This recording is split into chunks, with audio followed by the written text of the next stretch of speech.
everyone. Good morning. It's a pleasure to see everyone this morning, and we have some guests who are in the audience as well. Good morning, Mr. Inspector General, and welcome to your first Inspector General Committee meeting in Palm Beach County. Great to be here. Thank you. For those people who don't know, I am Celicia Smith-Gordon, and I am chair of the Inspector General Committee. On the dais accompanying me, I'll have everyone introduce themselves who are currently present. Carrie Howard, Public Defender. Michael Crydell. Mike Lafredo. Clevis Headley. Okay. I believe we do have a quorum. We're absent 2 people. Madam Clerk, though we have announced ourselves by name, for purposes of procedure, would you please call the roll call? State Attorney Ehrenberg, Public Defender Howitt. Here. Commissioner Headley. Here. Vice Chair Crydell. Present. Commissioner Lafredo. Here. Commissioner Priori. Chair Smith-Gordon. Present. Okay, we do have a quorum. As a gentle reminder to everyone, including myself, those people who have cell phones, would you please place them on vibrate and check them? We are live on TV, so we don't want it to go off. Those folks who may have public comments, there are public comment cards on each side of the podium, and at the appropriate time, we will have you come to the podium and make your public comments. Okay? Inspector General Carey, welcome. I'd like to have an approval of the minutes from our May 15, 2014 meeting. Is there a motion? So moved. Second? Second. It's been moved by Vice Chair Michael Crydell and properly seconded by Commissioner Clevis Headley. All in favor? Aye. Opposed, the same size. Ayes carry. Minutes are approved. We're on agenda item number 4, the 6-month status report, and I believe the floor is now to you, Inspector General Carey.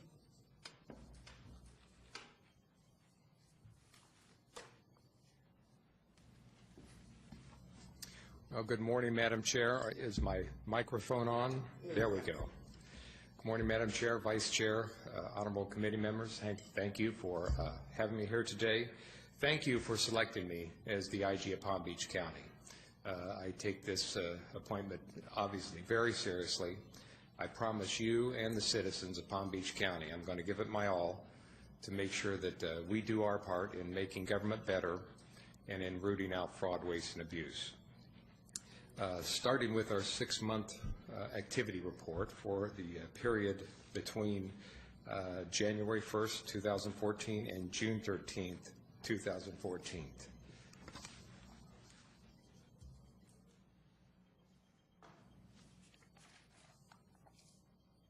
Okay, this is what we're going to talk about today.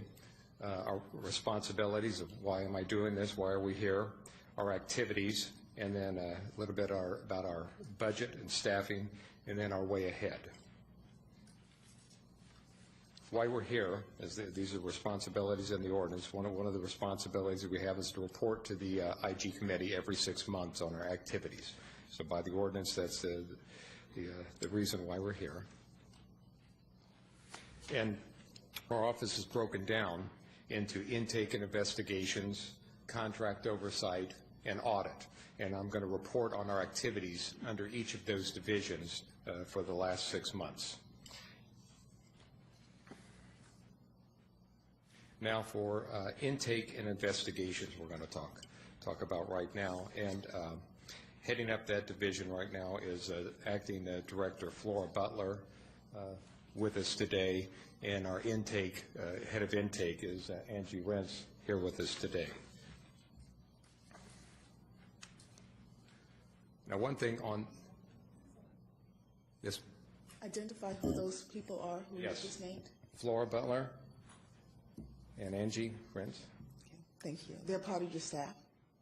They're part of the IG team? Yes, they're part of the IG team. They're in charge of, Flora's in charge right now of our investigations, and Angie is in charge of our intake. All intake comes through Angie. The hotline comes through her, so everything funnels through her and goes out. She runs that program. Perfect, thank you. One thing I've done to change it up a little bit from what you've seen in the past, instead of just putting the statistics and the data for the past 6 months, you'll see on the slides I gave you something, particularly in intake and investigation, something to kind of compare that to for the previous 6 months. So I think that gives a good kind of, it's kind of like the so what does this mean? And so as you can see in the intake activities that we had for the last 6 months, it's pretty consistent from what we had from the time before, though we are down some in the intake calls that's coming in, the calls and the complaints and the correspondence that's coming in.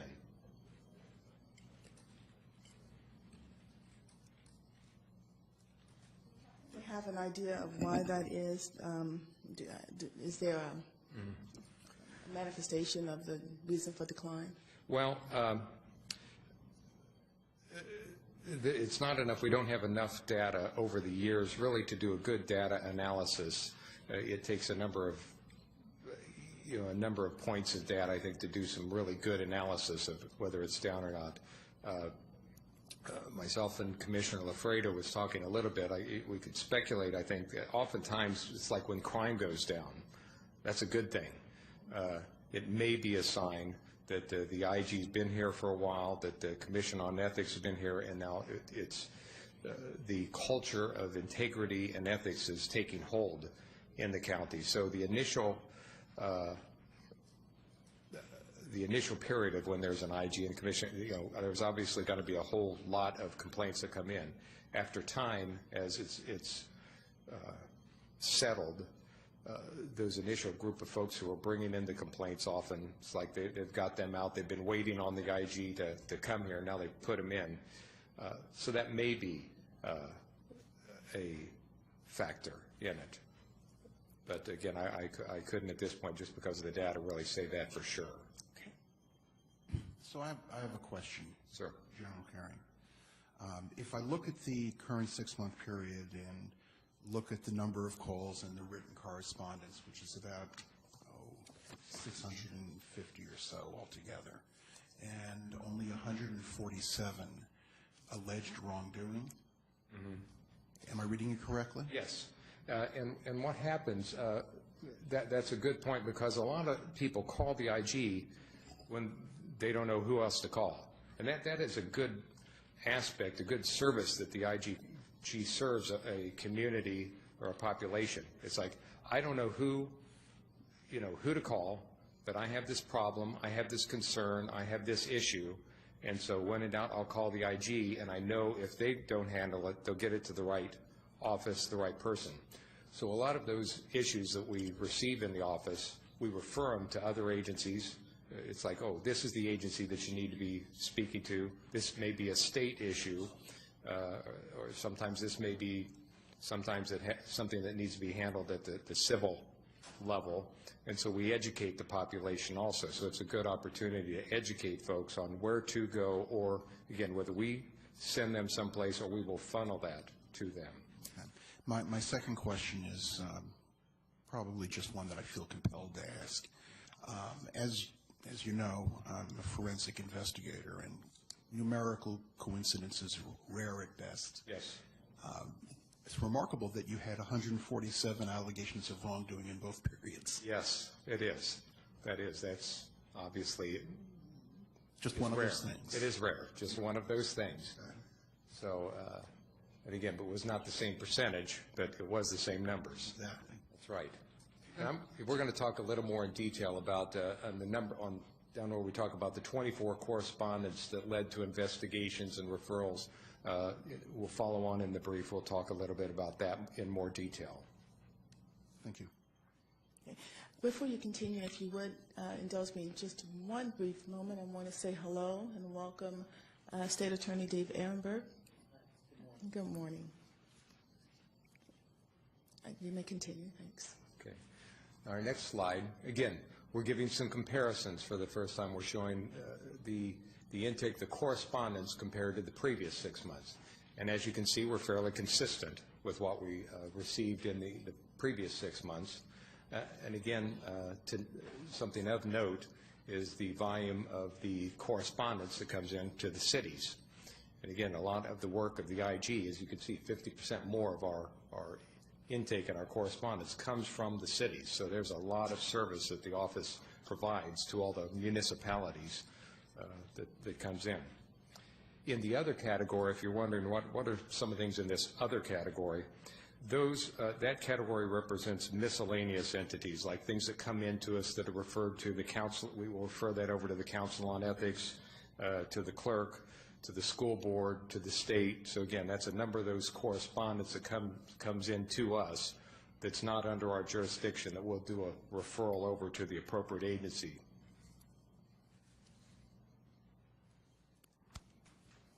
And then this slide represents the top correspondence. We break it out per the county departments where they come in.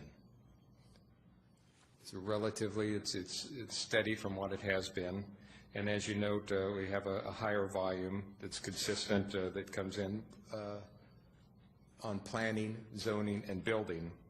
And again, a lot of that relates to zoning, building complaints regarding code enforcement, permits, and again, several of these were referrals. So a good number of these we refer to different agencies to take a look at. Jeff, the screen went off here. There we go. Once you refer these to the other agencies, is there any further involvement by the Inspector General office? It depends on the nature of it. If it's a direct referral, we'll refer it to them. We do a triage to see what the nature of the complaint is, and again, what jurisdiction that we have involved in this. If it's enough that we determine we need to have information back, we give it to them for a management inquiry. So the management inquiry goes to them. They actually look into this, and then they provide us back something in a written nature. We then evaluate that and determine, did that answer the questions properly? If not, we may refer it back to them. It also may turn into, if it still doesn't meet our satisfaction, that it may turn into an investigation that we then conduct some type of inquiry into it. If it's I'm trying to think of a proper way to say this, a lesser complaint or somebody that has a concern to an agency, we may often just refer that to them for appropriate action, and we may or may not hear back from them. So it depends on the level of the nature of the seriousness of the allegation, the complaint, or sometimes it's just a concern. They're wanting us to pass word on that really they don't identify. There's a number of citizens, employees who come in that they have a concern. That, again, it may not, at the end of the day, even be a violation of something, just I have this concern, and those are the type of things often that are passed to them as from us to their office. And is the citizen notified of the Yes. relinquishment or the pass-on of Yes. the complaint? Okay. Yes, they are. They're all in every case. Thank you. Now, this slide talks about the correspondence that comes in. At the top, we just list the top 5 municipalities. And again, comparing that to the previous 6 months. As you see, Delray jumped up at the top and received quite a few. A number of these were related to some beach concessions. We did 2 contract reports that came out of this that we'll talk about later. And again, one of these was on the city manager. It's been in the paper, and we'll talk about that later on. And then even after we gave our reports out, more complaints came after they've read our reports. So sometimes that's depending on how you look at it, a good thing. When people see the types of things that the IG is looking into, they come up with, they say, well, here's some areas related to that or like that we also think you should look into. So sometimes IG reports will generate more incoming work for us to do, that we should look into things for the citizens and the workforce. So we did some other reports on that. We released a city manager report, a report on the city manager. The city, again, they released the city manager, again, various matters related. So that's why Delray kind of rose to the top during this 6 months. I have a question about this slide. What can we conclude from this slide? The mere fact that Delray is the top of the 5, number 1, can we infer from that that there are more problems there and that the cities that aren't mentioned have less problems, or that would be incorrect? Thank you, sir. That's a very good question. I would not necessarily say just because one entity, whether it's a municipality or an office within the county, just because it is receiving a lot of complaints or correspondence, it may or may not mean that there's a problem. So you really have to, in the IG work, you really have to dig down into this and do some data analysis. And I think that with time, the more years we have, we can look at this and the nature of it. But again, a lot of times you may have one complainant. For example, I just have one person who lives in Delray, just for example, or in one of the municipalities. I'm not happy. I'm a very unhappy person about the way they do business here, and they can write several complaints consistently on that city or on that, or you have an employee within a department who's not happy. It may be legitimate or numerous reasons why people aren't happy. But so that may skew our data.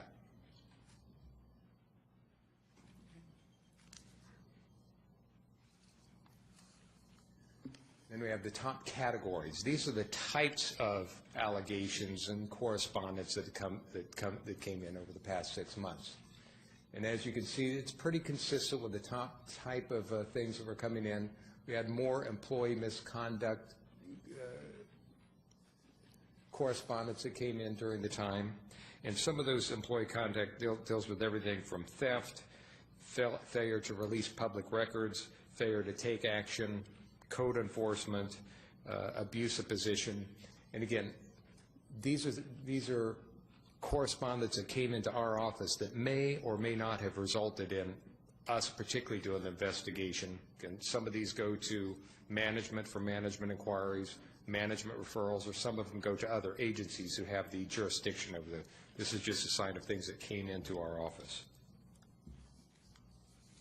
And I'll get down in a minute specifically what we did then with some of the things that came in. Now I'm going to talk about those in our office here. Investigations. We issued, again, 3 reports over the last 6 months.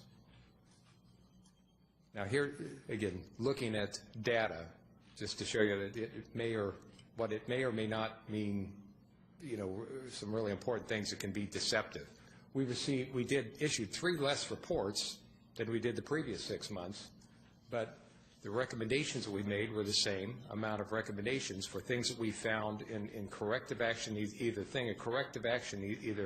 something that needs to be brought in compliance with the laws or regulations, or recommendations for better government. So more output came from those fewer investigations. In fact, we identified more question and identified costs through those fewer investigations. So they were more complex, and they gave more output. And I'll speak about each of these investigations later on here. These are those investigations just broken down in another way to look at those investigations. Again, and this shows the work of an IG. I think this is a good illustration about the work of an IG. An investigation comes in, and the allegation that comes in does not necessarily mean that a crime has been committed. Unlike in law enforcement, where you have a crime that has been committed, now we have to find the bad person. We have to find who did it. In the IG world, we have an allegation that's made. The first thing we do an analysis of the credibility of that allegation, the seriousness of it, and then determine whether we're going to investigate it, refer, or how we're going to handle that. So the first one is a good example of sometimes we come about and we find that the allegation was not substantiated or not supported. And sometimes we find that they are supported. And that's the good. The work of an IG is not to find, again, allegations or get supported allegations. There to get to the bottom, to the truth. An allegation was made. Is this true or is it not? And then what actions do we recommend as a result of that?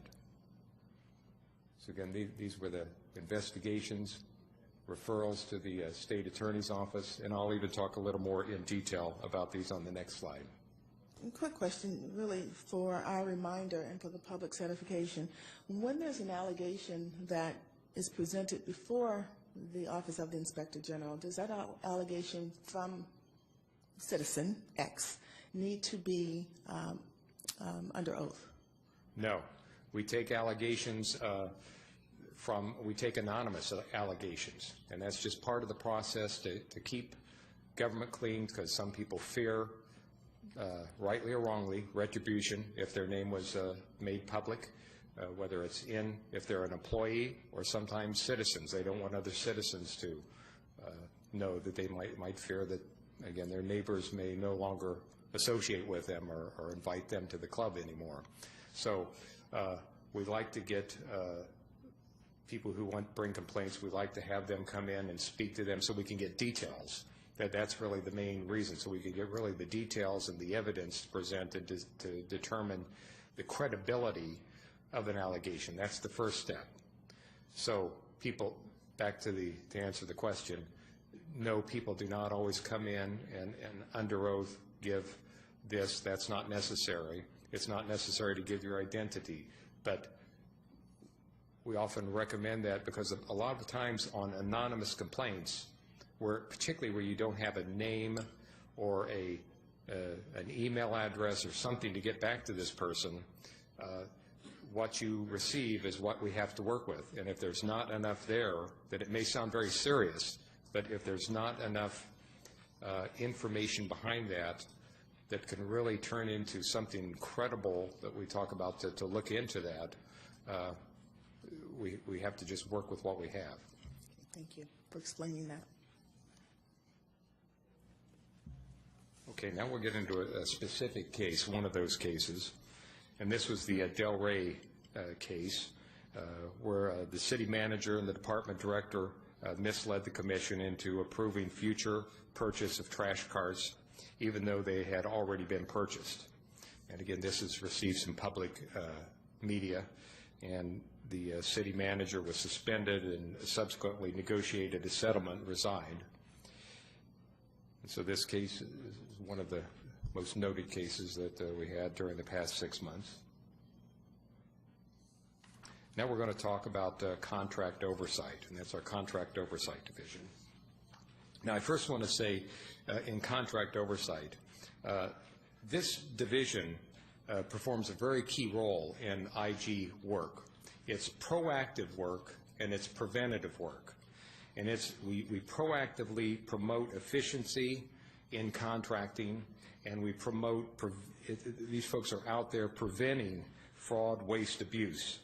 And so they do that by attending various meetings, by overseeing contracts before they're often let, by dealing with the municipalities and the counties contractors. And again, they oversee or they monitor about 67 contracts, about $1.2 billion worth, and over the past 6 months they've looked into, they've attended 87 meetings. So again, I look at them as the unsung heroes because it's very hard metrics-wise. People are looking about results. And when you're doing, it's like in crime, when you're doing crime prevention, all of those things, that just their very presence in a meeting encourages good activity and proper activity in letting contracts and looking at the whole contract process. And so their very presence out and about is a very preventative nature and a very good work that we do for the citizens of Palm Beach County. But again, often, there's some of the things they do and reports they put out that they're often unsung. And I'd like to recognize Rob Beitler is in charge. He's also my general counsel. And Hank Nagel heads up that division, does a great job for the county. Thank you. So here's some of the things, some of the highlights of what they did over the past 6 months. Some notifications they made on Delray Beach. and I think I'm going to talk about some details on these later on. They did a couple reports on Delray Beach, the county water utilities, and they issued a report on contract monitoring, a survey that they did, and a very good survey. I think it's going to be useful now and in the future. I'll give some details next. This is on the city of Delray Beach, a review that they did, and I need to give a little background in this. In 2013, the Contract Oversight Division, they had some discussions with the city of Delray about improving procurement activities. So this was proactive. And as a result of the city implementing the suggestions that we made, the beach concession contract increased the city's concession fee, their revenue, by over $136,000 that it wouldn't have otherwise received. And that's in that little box on the left bottom there that it talks about. So that's the good news. That's some of the proactive nature that we do in recommending, instead of just renewing a bid, advertise the bid and see what comes on in. And so the city was able to get higher revenue. Now, when we did a review, there were some things we still found afterwards that the city needed to do a little better job in documenting, providing sufficient information on the potential vendors. So somebody asked us to take a look at this, and so they needed to tighten up their activities a little bit in contracting. And the recommendations we made, they did accept and implemented those. And we have the next. What were those recommendations? The recommendations were to include, there at the bottom right, to include all relevant information that would assist the vendors. That there was some confusion when they put their RFPs out.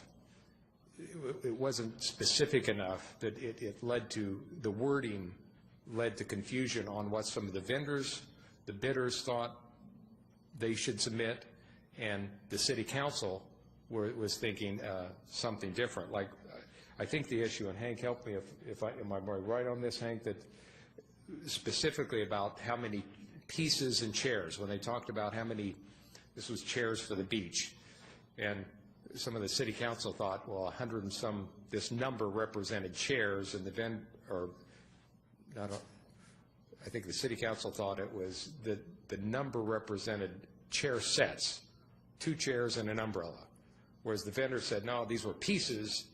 So, no, a chair, an umbrella, and it was not clear. And we recommended, you need to make this clear. Did I hit this, Hank, or? Come on.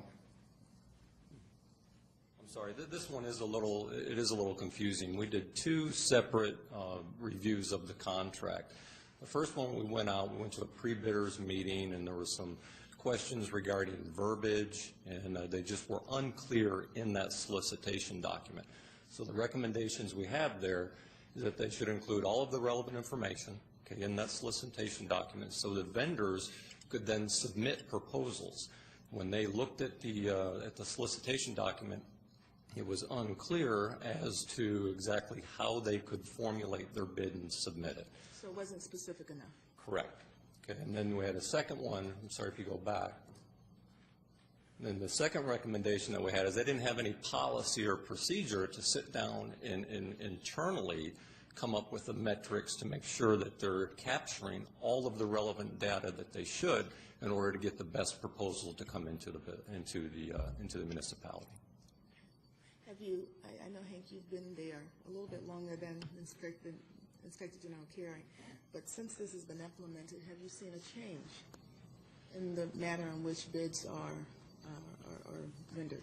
Well, they're getting better. I think they internally realize that there are some improvements they need to make in the purchasing area. They are taking steps to do that.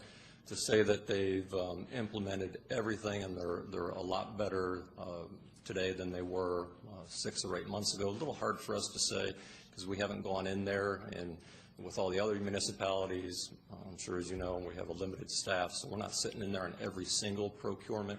But I do know that they have put some measures in place in order to effectuate that positive change. Good, thank you. So then, is it fair to say that you had 2 different elements at play here? One was miscommunication, and the other was underdeveloped processes and procedures. Yes, that'd be correct. And if you look at them, the first one's more of an external concern. It's for the vendors, right? How can they submit, good, strong proposals for the city to evaluate? And then internally, they had some issues. Well, how do they sit down and evaluate and make sure that they're putting the right specifications in there so the vendors can give them good proposals? It's almost which is the cart and which is the horse. Correct. And a bad RFP will get you a bad bid. Correct. Thank you. That's good. Stay close, Sam. This has got about one more here.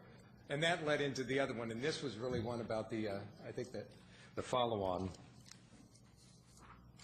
We did this one as a follow-on to that one, was initiated by a city council member, came to us, again, and brought up this issue about understanding. Again, the council member thought this number, the 250 pieces were so one of them thought it was groupings and one of them thought it was individual pieces. And so the council member asked us to relook at this. And so we did this, we went back in there and looked at it again.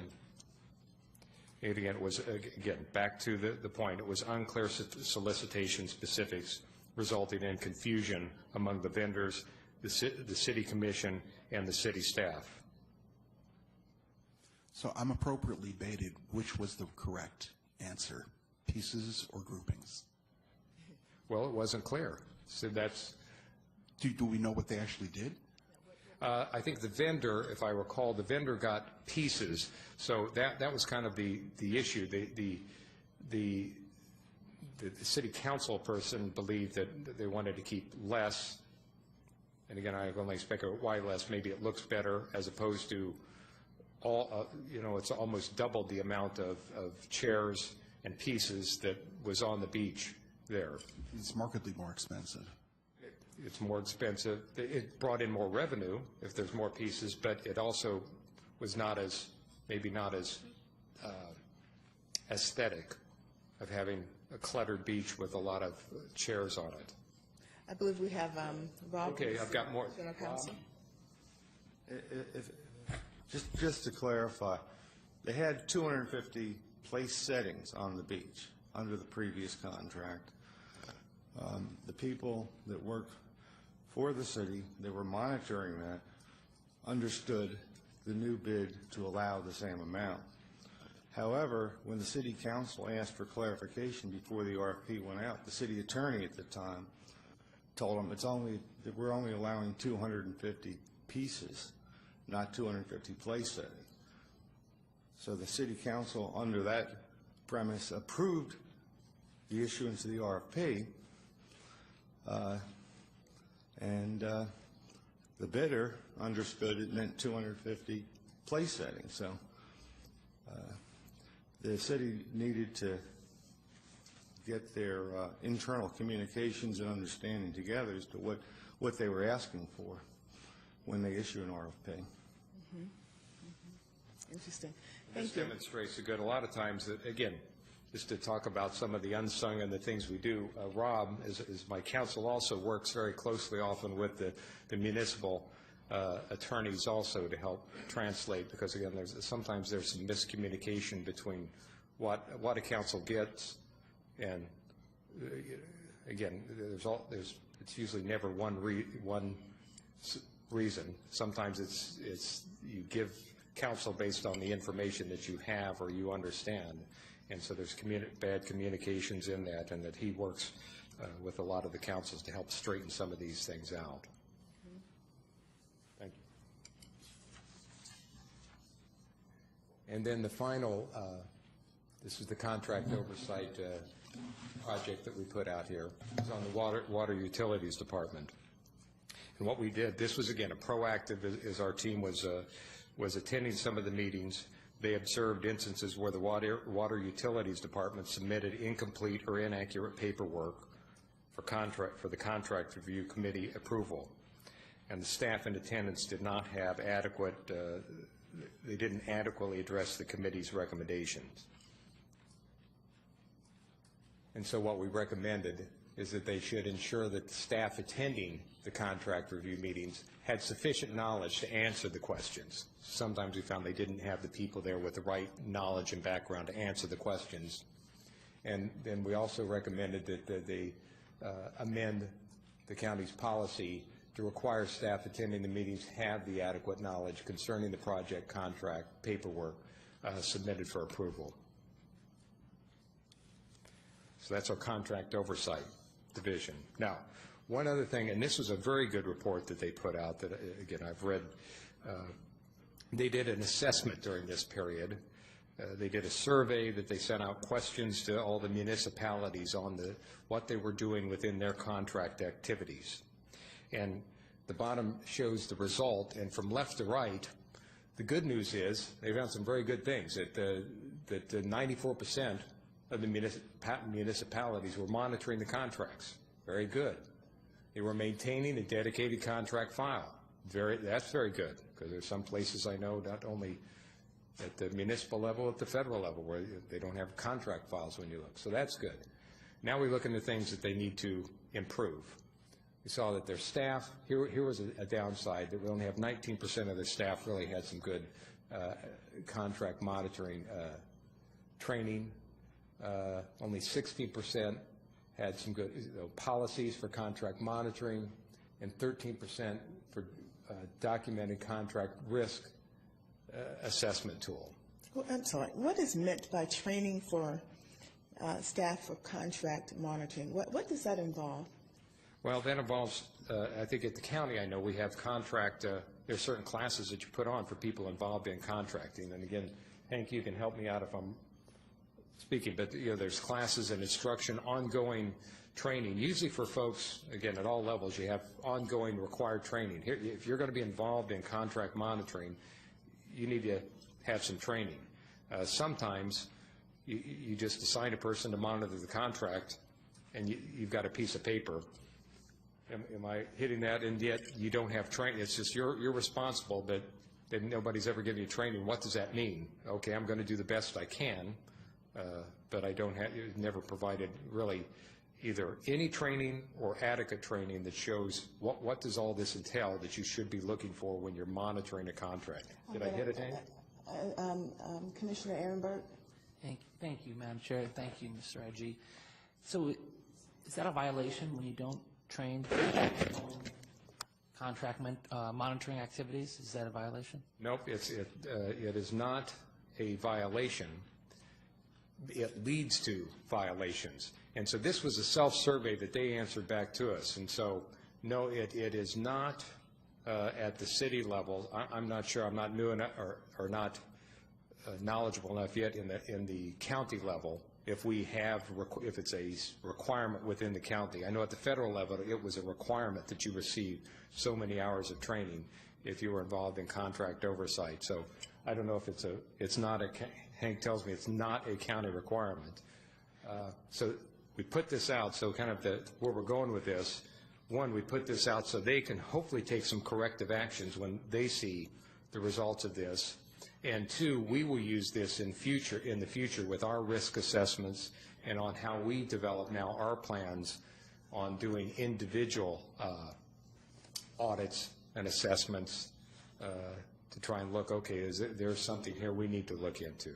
For the accreditation that the Inspector General Office has, is there a program within the sphere of that could help or assist this office in ensuring that the training is the type that we need here in Palm Beach County? Well, Flora is my accreditation manager in preparing for that, but I think if I would speak, really the accreditation looks at the IG. It's looking at us and our training and the training we receive, not the training that those that we oversee. Is that correct, Flora? Yes, sir. Yes, the accreditation process is for in-house for our internal operations to ensure that we're following with the standards of the Inspector General community. So it's not necessarily an external resource for the county or its municipalities. All right, thank you. I believe Commissioner Ehrenberg and then Commissioner Carey Howard then have comments and questions. Thank you, Madam Chair. So how is the IG communicating with municipalities to let them know that there's a drop-off, that this information and what they should be doing relating to this information? This was good. They did, as a result of the survey, they completed a good lengthy report on the results of their survey with an executive summary. They provided that to all the cities. So this went back individually to every municipality. So the municipalities saw, here's what we discovered, with some suggestions in that.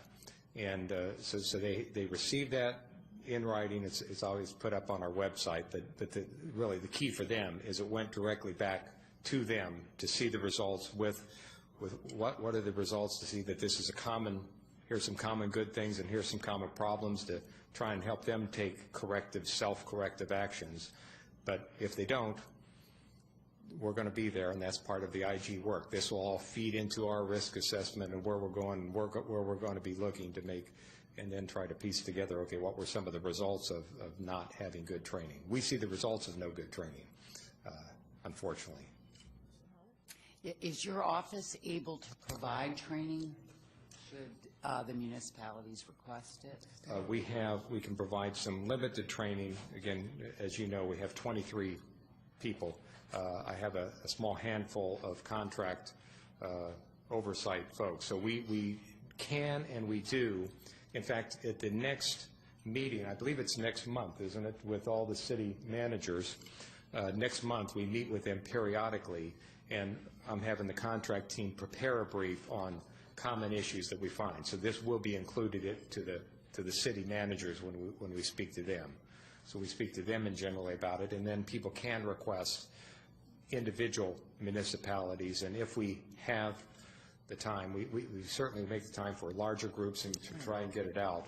But again, this is part of that preventative, and I know it's important, it's critical, but again, we have to balance the time between being out and instructing and providing the oversight and investigating.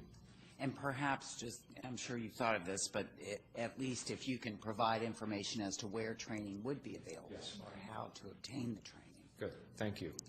Perhaps a workshop could be offered so that you can have a group. It's just something for your office to consider. I mean, you can't do everything in a day. Yeah, sure. All right, but so that the municipalities and other governmental officials who want to learn from you and your office and your staff will have an opportunity to do so. And that's a good idea. Well, we need to make a note too, and not only put that, but I think we have some of links on our site too. If we don't provide the training, who else provide this? Where can you go? Because there's a lot of sources that can give good training on contract oversight. There's a lot of different places that you can get online, and so I'm not sure if that's there. We'll follow up on that. Thank you. Madam Chair. Yes, Commissioner Headley.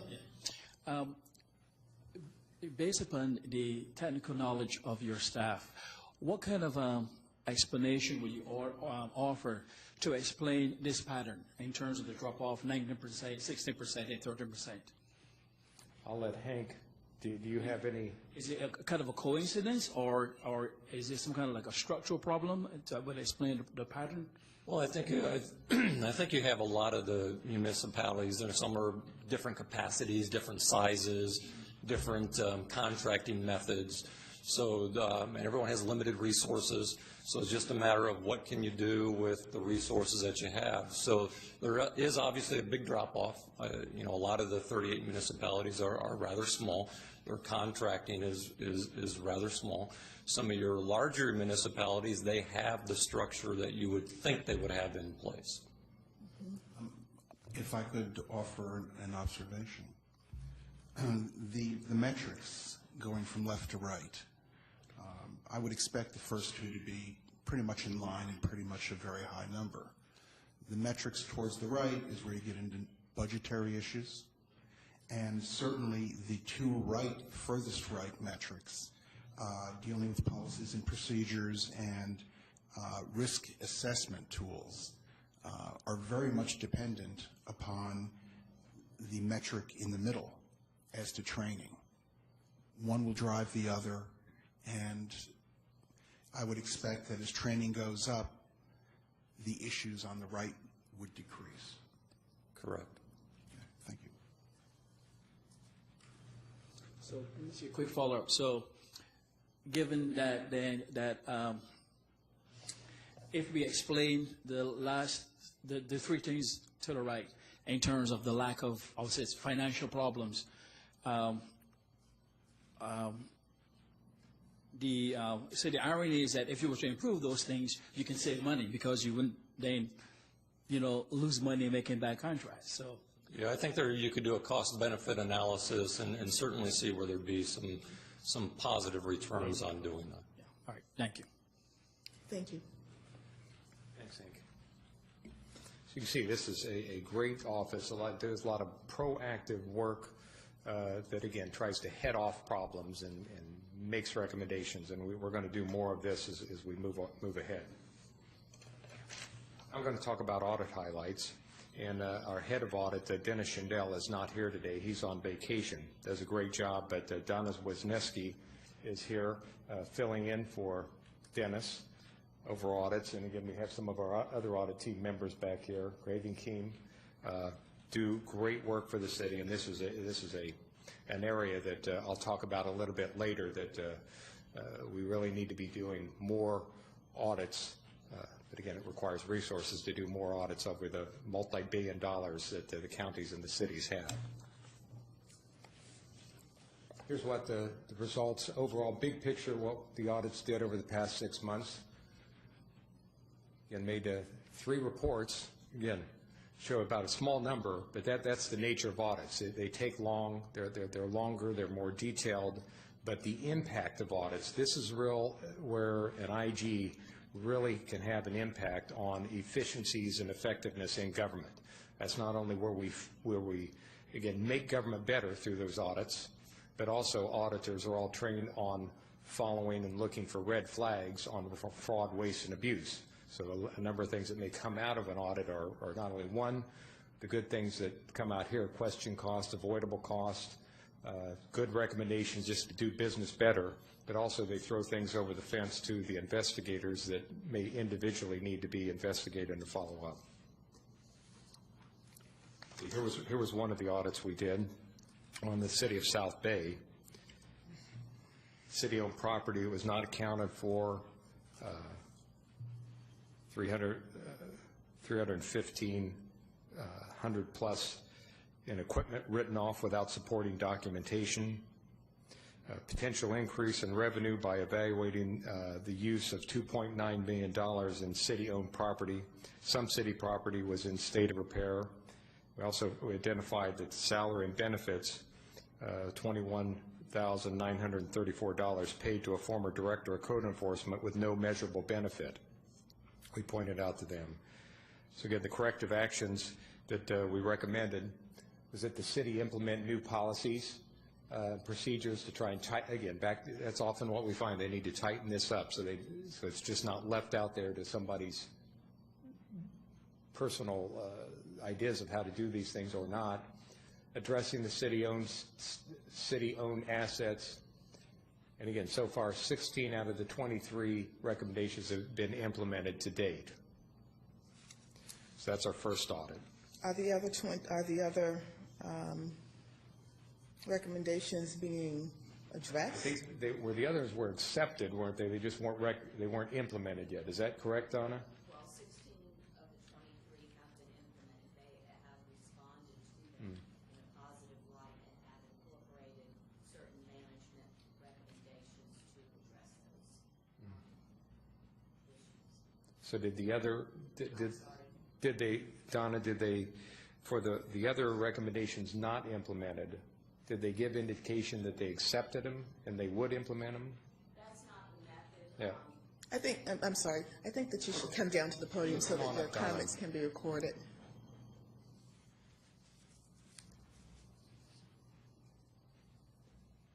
Now you're official. Okay, great, thanks. The way the process works is those 23 recommendations, they had responded with a management response, which entails what they were going to do and how they were going to address those recommendations. Secondly, as of this time period, 16 of those recommendations have been addressed. There are policies and procedures that have been put into place to address those. Okay, so I take it they're under new management. There are new policies and procedures in effect. I take it they're under new management.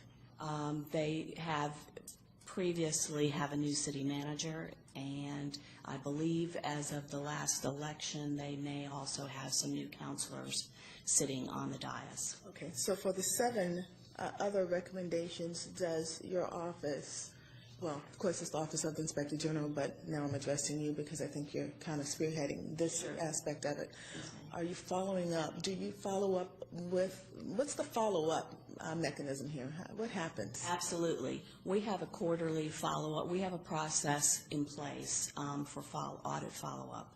Quarterly, we send memorandums to each of the municipalities or the auditees, the city managers most likely in these cases, a description of the recommendations that were reported in our audit report, what their responses were, and have they done any implementation in that regard.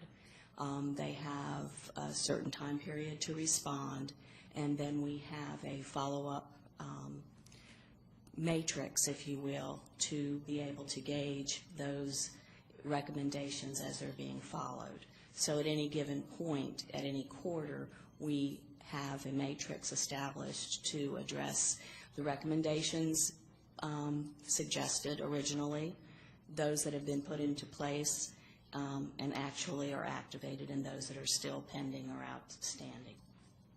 Okay, thank you very much. Any questions from the dais? Thank you. Thanks, Tom. Now that leads me, that's interesting about recommendations. The questions on that's very good.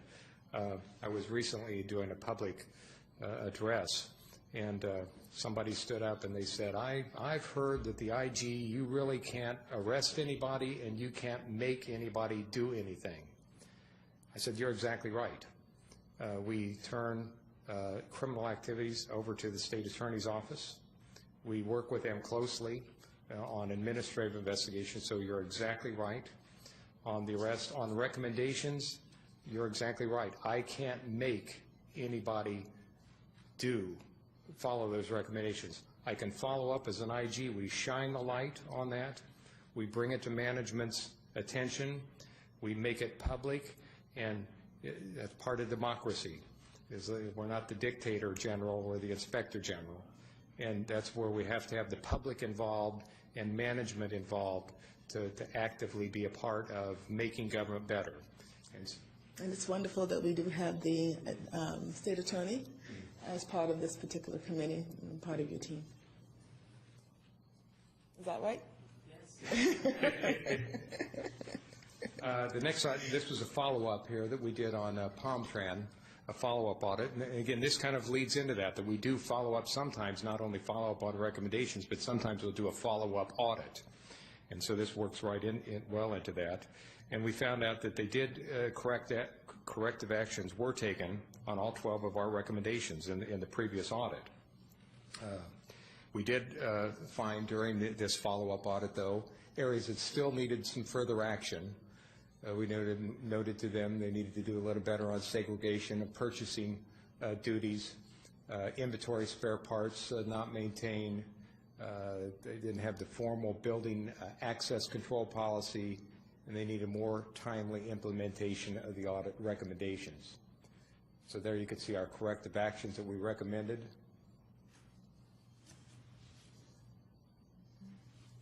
And I believe that they accepted did they accept those recommendations, Donna? So they accepted all of those recommendations that we made on that, make government better. Then the final audit is on the town of Briny Breezes. We found during that, again, they lacked some competitive procurement on 2 contracts. They didn't have properly signed contract on one of the 2 vendors that they had paid. There's some incomplete documentation on 2 expenditures. And we made corrective actions there to revise the policy that will competitively bid the contracts. the town seeking signed contract with the vendor. The town will ensure adequate documentation is maintained for all expenditures, and the town council will approve all fund transfers. And all of these corrective actions, they were implemented. Okay, so now that was activities, and we're going to talk a little bit now about our budget, what we have and what we've recommended for next year and what it looks like we're going to be having. Again, we have a budget right now for all the counties, the 38 municipalities, and the agencies we see about, for 2014, approved 2.7. To date, we've expended 1.6. A lot of the reason why we haven't expended fully, we've had some openings, and Inspector General Steckler had delayed advertising some of the openings until I came aboard to let me do that process of hiring some of the vacancies that we have instead of her hiring folks immediately, and she thought it might be better to turn that over to me. And so we have a couple advertisements out right now. Next year we have a request in for $2.8 million. And again, I looked at some of the county figures, the way we do some figuring, and what I tell people, that $2.8 million, I know that sounds like a lot of money in one aspect, but that translates into about a medium-sized cup of coffee per year per citizen. So it's about, whereas about $2 per citizen is what your IG costs. And so I say if you're going to Starbucks, you're going to spend usually more than that $2 in a coffee. So most places I can get a medium at Starbucks for around $2. So that's what we cost, what we're doing. Let me make sure that I understand something, because we've talked briefly about underfunding. Mm-hmm. The $2.7 million that was approved previously, did you receive it? Yes, we have that. We have that. So yes. All right. So I just wanted to make sure of that. Yes. Okay. And to date, that was, we had spent 1.6 during that 6 month. I checked as of 1 August, we're now up to $1.8 million, and we'll be spending, we'll get closer to spending it, closer, but we're not going to spend that entire budget this fiscal year. And again, the main reasons is where a bulk of our budget goes to as salaries. And we currently have 3 vacancies. We rate 23 people. We have 3 vacancies at the present, have had 3 vacancies. So we got to fill those. We've got, again, trying to fill those billets now and get working up to what we can be doing. Commissioner Howard? And the lawsuit, if the municipalities are required to contribute, what would that do to the budget request? Well, I think the budget request, then it would go up, obviously significant, to fund the 40 personnel, and that would not quite, I think, what would the budget that we're looking on that? Do you know, Rob, what it would be if we had the full 40, up to around 4? It's around $4 billion. I think that'd be about 3638. Yeah, 3638. I think that. Okay, so this is county funding. This is mainly the county. There are a couple cities, as I understand, a couple municipalities who voluntarily contribute. So there's only a few of them who voluntarily contribute now that they don't have to because it was all suspended due to the lawsuit. Thank you. Okay, so following up on your question, the slide here, or that we're looking at, has county and 38 municipalities.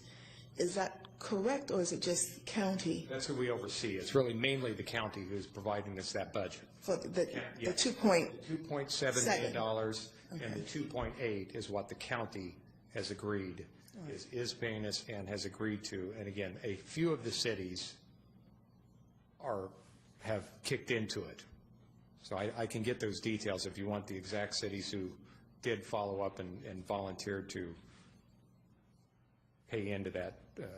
I would be interested in knowing, Yes. and perhaps other members here. But my question really was centered on Yes. the title here, county and 38 municipalities. It may be deceptive. I think what we're trying to show is that we provide oversight for them, but you're exactly right.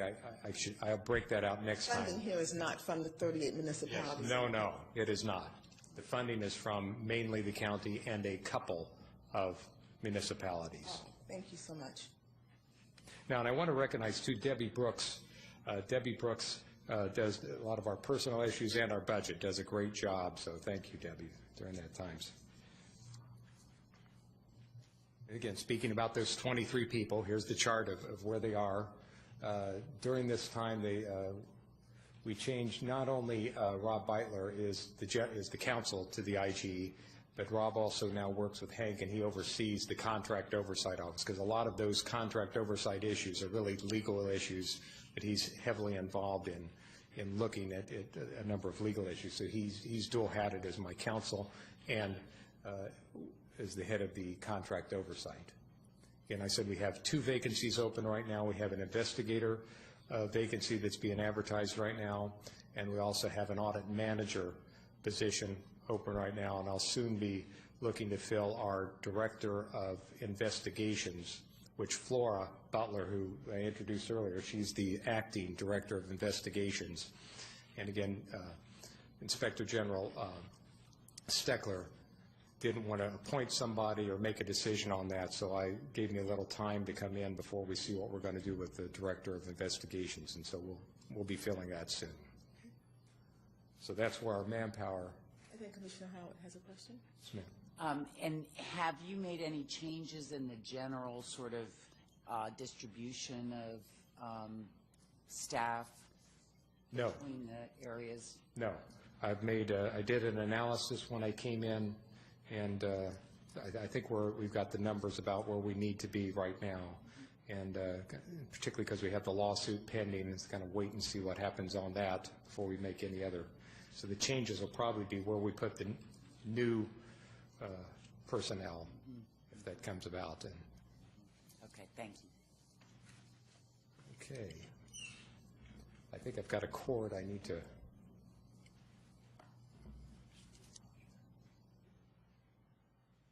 Okay, well, I can look on this other chart back here. Okay, now, this sums it up about our activities, about return on investment.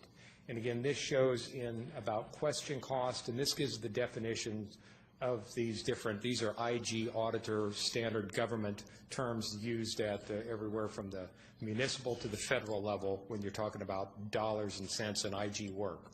Again, question cost are those costs that you're looking at, expended funds for the purposes that are unnecessary, unreasonable, or a lot of times what we find may lack just proper documentation. They're not spending those properly. It's not necessarily representing fraud, waste, or abuse, question cost. That just means they're not keeping adequate documentation of it, or they may have spent it, like in one case we had where a city manager spent funds that under the charter he did not have the authority to do, that was supposed to be voted on by the city council. And now the city council, when we looked into that, they probably would have approved it, but their own charter, we found that the manager was spending money improperly. So a lot of times it's these question costs we note because they're not being accounted for as the taxpayer expects underneath the regulations, and also if they're not accounted for properly, it leads to doors open for fraud, waste, abuse, or mismanagement. So that's that. The identified costs are those costs that we actually find that we think that, yes, these could be turned into and returned to offset the taxpayers' dollars. And then avoidable costs, or as we're projecting out, for example, for like an investigation, an example would be on that. Somebody on an investigation where somebody's been stealing for the past number of years so many dollars from the government, if we catch them, they're no longer stealing. So we project that out. They would have been here we use a 3-year mark as a projected, here's how much we project we could save on that. Or an audit, if they do business better now for less money, instead of spending money on a contract that they would have been spending for the next few years and they found out they can do it more at a lesser rate, we projected out for those 3 years. They picked a 3-year mark here, and that's conservative. In the federal government, we use a 5-year mark on projected avoidable costs.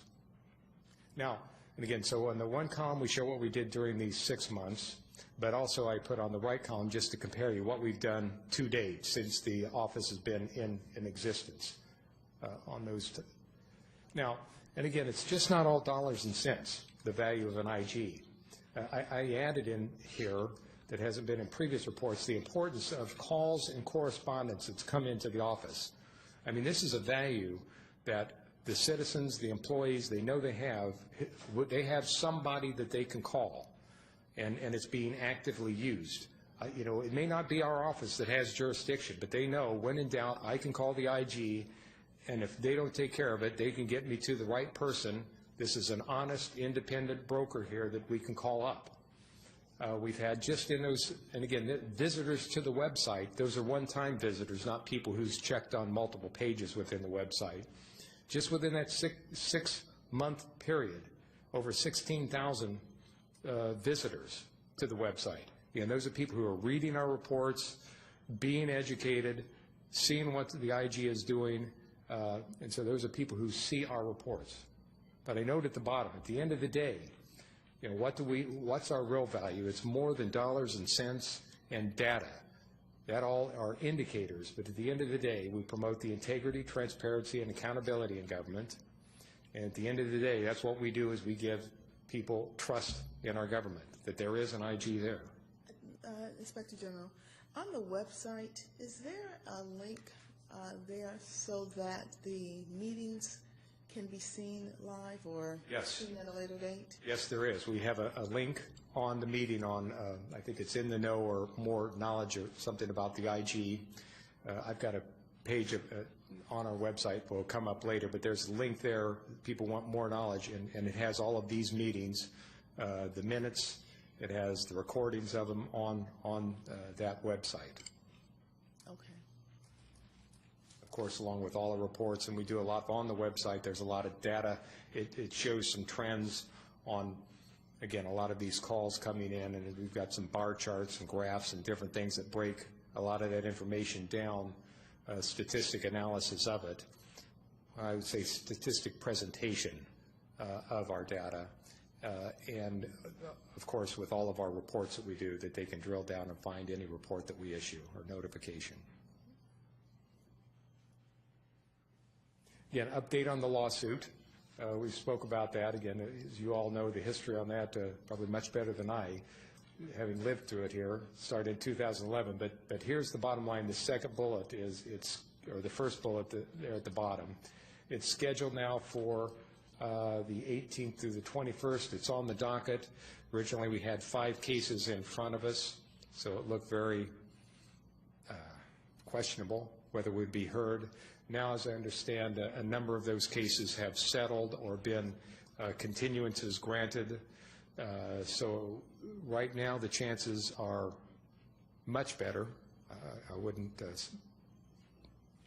guarantee one way or the other, but as I understand it, much better. There's one of them that looks like, for sure, a one-day trial that's going to go on Monday, and so we may go then on Tuesday on, but again, it's dependent on some other cases either being postponed or settled ahead of time. So that's where we stand on the lawsuit. Do you happen to know what courtroom, the location?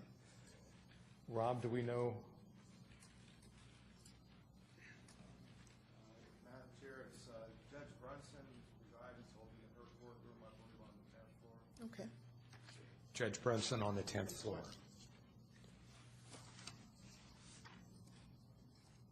Okay, now as far as the way ahead, another thing that's required by the ordinance is to talk about where we are, and it's appropriate. Here you have a new IG on. Where am I going? Where are we going as an IG? Again, the first thing I'm going to continue, most of Inspector General Steckler's initiatives. She has some very good initiatives out there about internal awareness initiatives, meetings with business stakeholders. I've met with a number of them. City managers and city manager stakeholders, and again, citizen outreach. So a number of those things, yes, we're continuing that. But I'm going to talk about some of the things next about what I'm planning to do. Now, first of all, about my approach as an IG. I always talk when I go out and people ask me about an IG, I say the approach I really talked about IG work in 3 areas: insight, oversight, foresight. And the first initiative that an IG does is to make government better. I'm looking at promoting efficiency and effectiveness. And what I want to do in that is work with people in government and people out of government with ideas about what we should do to make government better, more efficient and effective. In the bureaucratic speak that's in the regulations, that's about IGs are supposed to promote efficiency and effectiveness and economy in government. And so that's my first approach, and that's what where IGs can make their money in insight. Oversight, that's where we're the guardians of the taxpayers' dollars.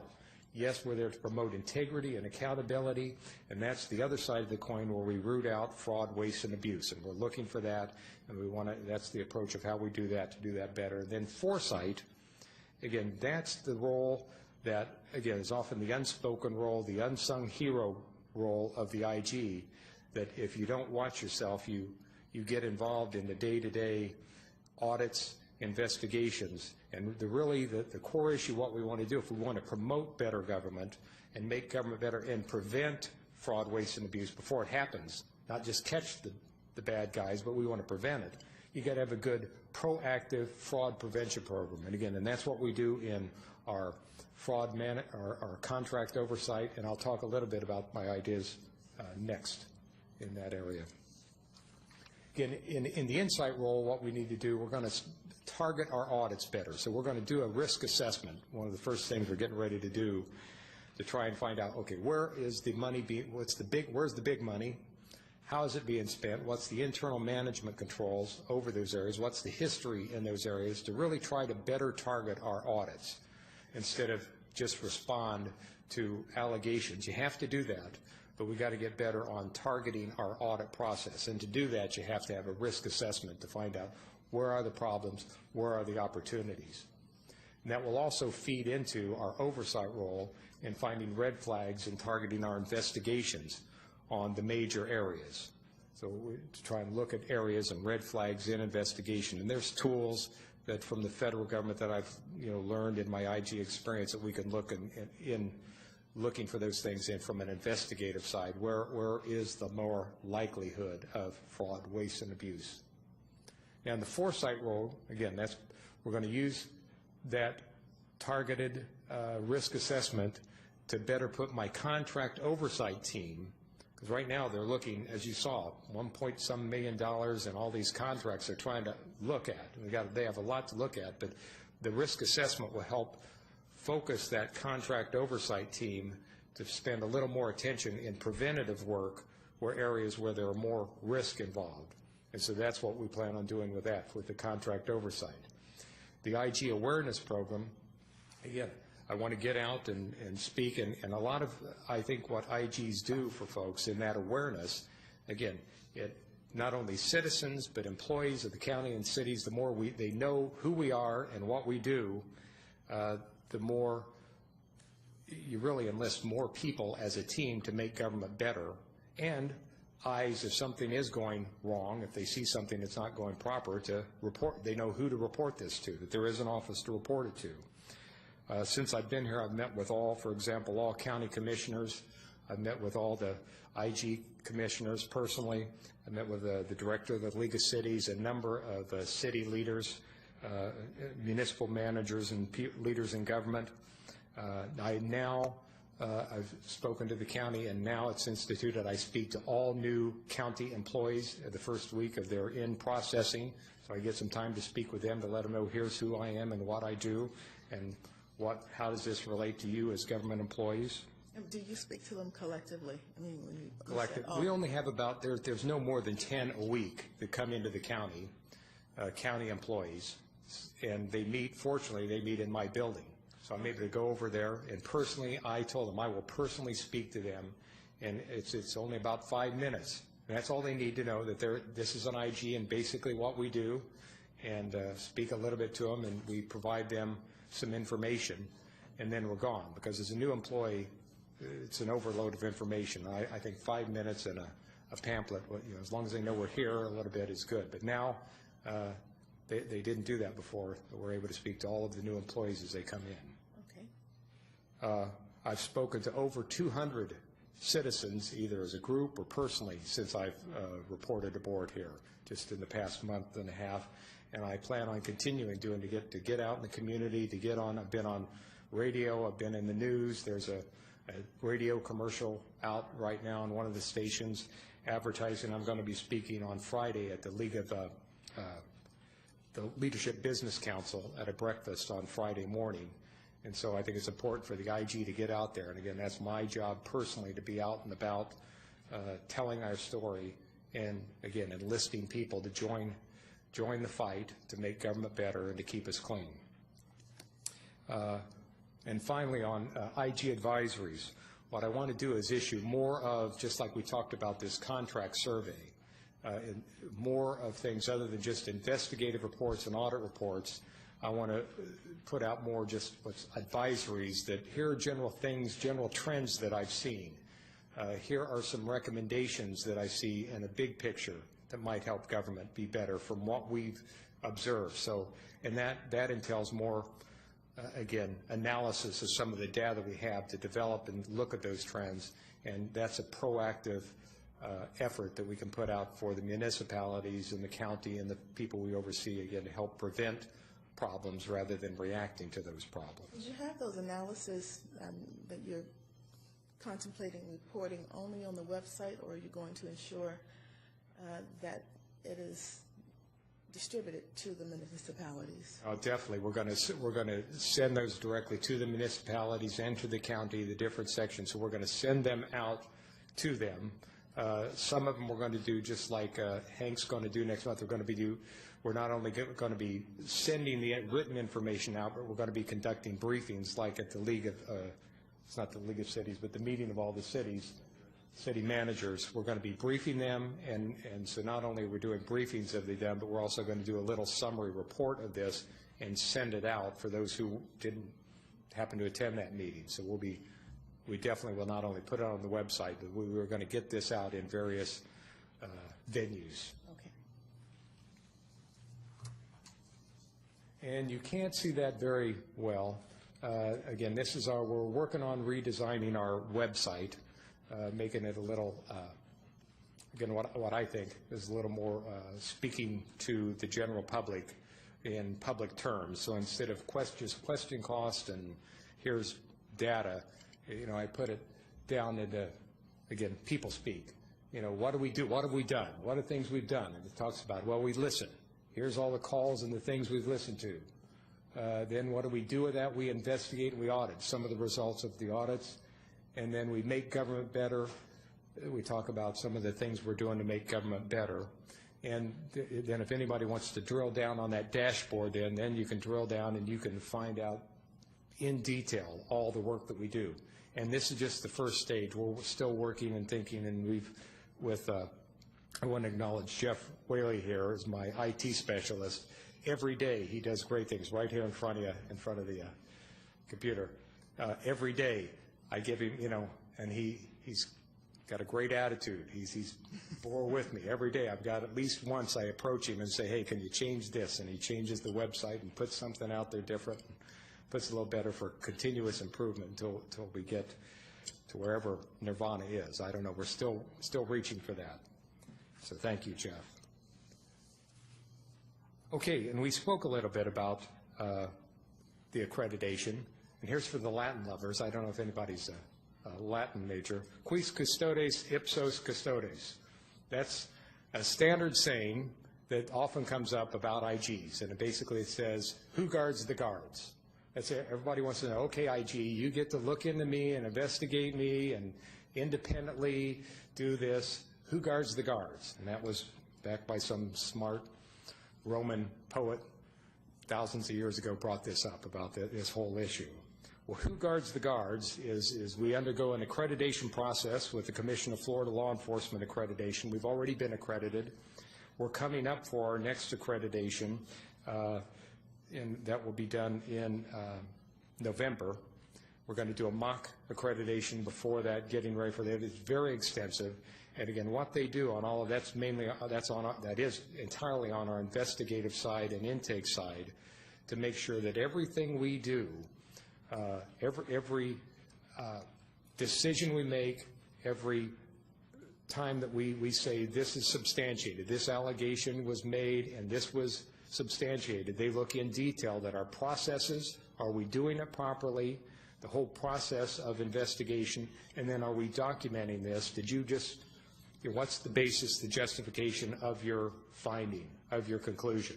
So they look in detail about all of our processes, our cases, our whole procedures in law enforcement, and it's a very elite process. Not all IGs are accredited, and so it's a good, tough process that we go through for our investigation. Now, the peer review is for the entire office, and that's completed by the National Associations of Inspectors General.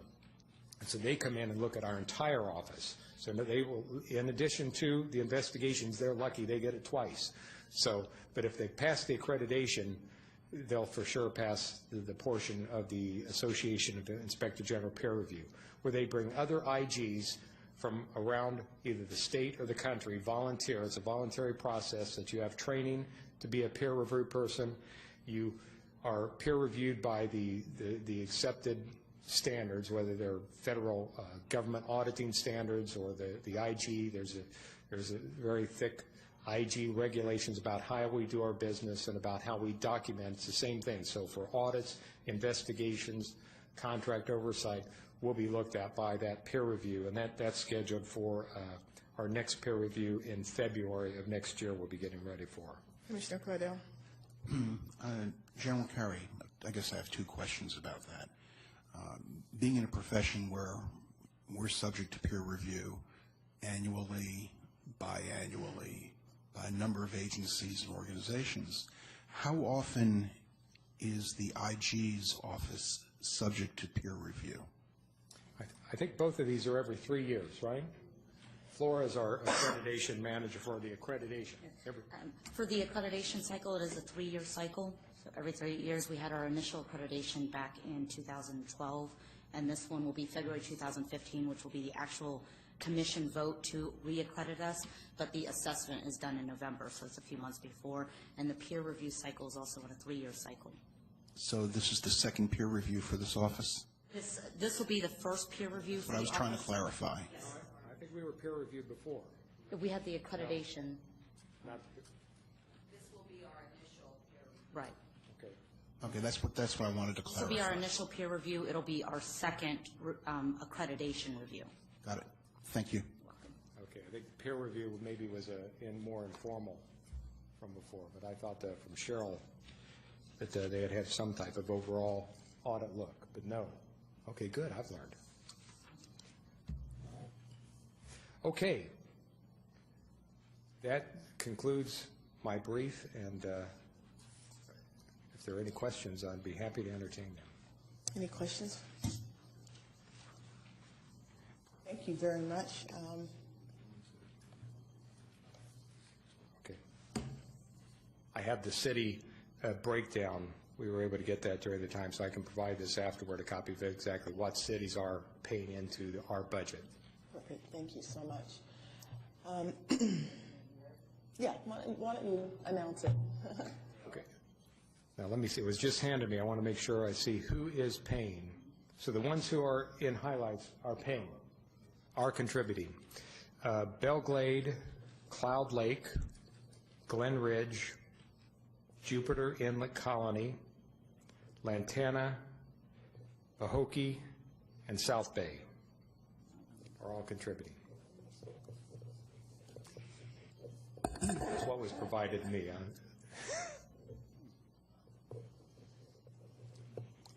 Commissioner Howard, I'm sorry. And this is on a different note.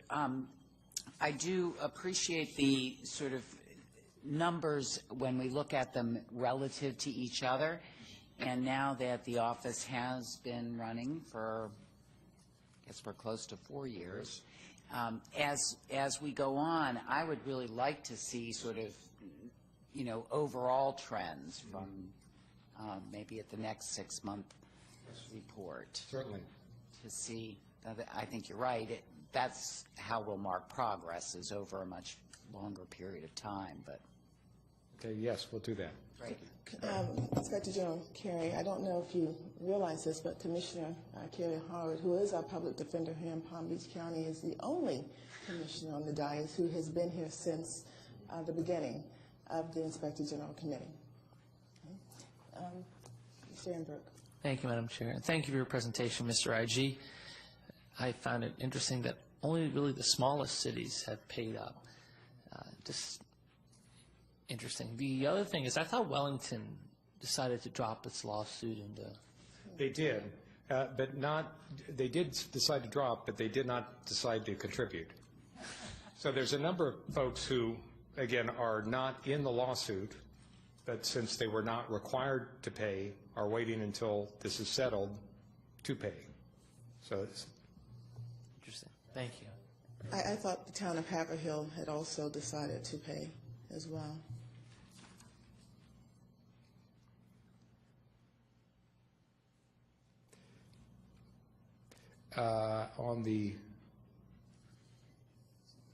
I'll have to follow up on that. On this list, they're not, they have their, this list has the information of what they would be paying, but it also has an adjustment. I'll have to do some more analysis of this, really, because, again, this was just handed to me to really. That's okay. It doesn't have that. It's a good way for you to get to know our 38 municipalities here in Palm Beach County. Commissioner Headley.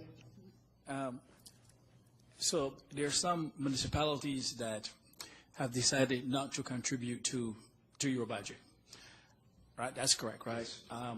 Is it the case that the Inspector General's Office of Palm Beach County nevertheless provides services to these various municipalities? That's exactly right. Yes, sir. We provide service to all the municipalities, whether they pay or not, and that's why I try not, that's to think about, you know, nobody gets more service or less whether they pay or not, or whether they're involved in the lawsuit or not. And as you saw through our data, we actually do the calls in and the complaints over double what the county, so we have much more business. So, would also be correct to say that, Drew, as a consequence of the work of the Inspector General's office, that you have been able to save some of these entities more money than the money that it would have cost them to contribute to the budget? We've been able to save them, I think that may be, I'd have to really look in detail, but we've definitely been able to save the municipalities, a number of the ones who are not paying and who are involved in a lawsuit.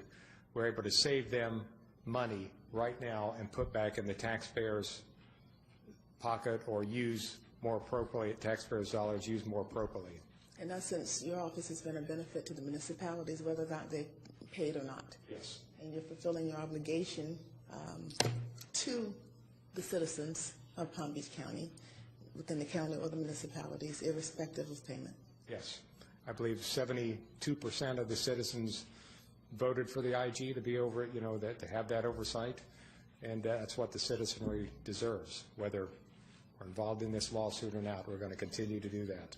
Thank you. I believe that I have questions down here. Well, I just really have a comment. I also want to thank you for the report and, you know, welcome you again to our community.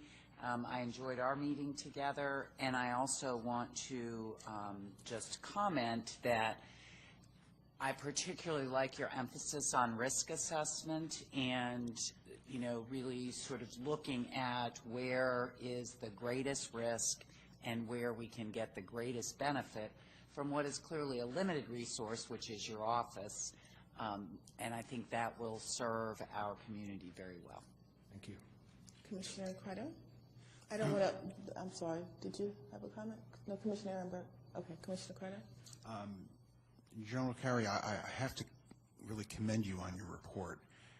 As someone who testifies as to arcane gobbledygook, and that's an accounting term, arcane gobbledygook about financial statistics and human behavior, it's very difficult to translate into readability and understandability, and your report goes well beyond my expectations as to you creating a document that the average citizen can grasp readily. I have a tile on my desk that says shun complexity, and that's my goal whenever I testify, and your report was just maybe the best I've seen from an IG. Thank you. Any comments? That's Commissioner Lafredo. Yes, I also would like to commend you on a clear and concise report, and thank you again for your vision and where you hope to go in the future. And please pass on to all your employees that we really appreciate everything you guys do. Thank you, sir. Commissioner Headley. I too want to commend you and your staff for, I think, doing a fantastic job, and I urge you to continue doing the good work. Thank you, sir. Well, I can ditto everything that has been said. I believe that tomorrow you're speaking at the Colony Hotel. We received an invitation. I will plan to be there in attendance. I want to say thank you to the staff because they're a reflection of you, and I'm glad that many of them are still here. Yes. And that's wonderful for a continuum of the office. Any public comments? I don't have any comment cards. Okay, hearing none. Welcome. Thank you. May I have a motion to adjourn? Oh, no, we just did that.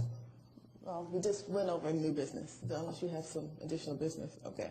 Motion to adjourn. Okay, it's been moved, and I think it was moved by Commissioner Ehrenberg and seconded by jointly seconded by Commissioner Kreidel and Headley. So moved. All in favor? Aye. Have a great, great day.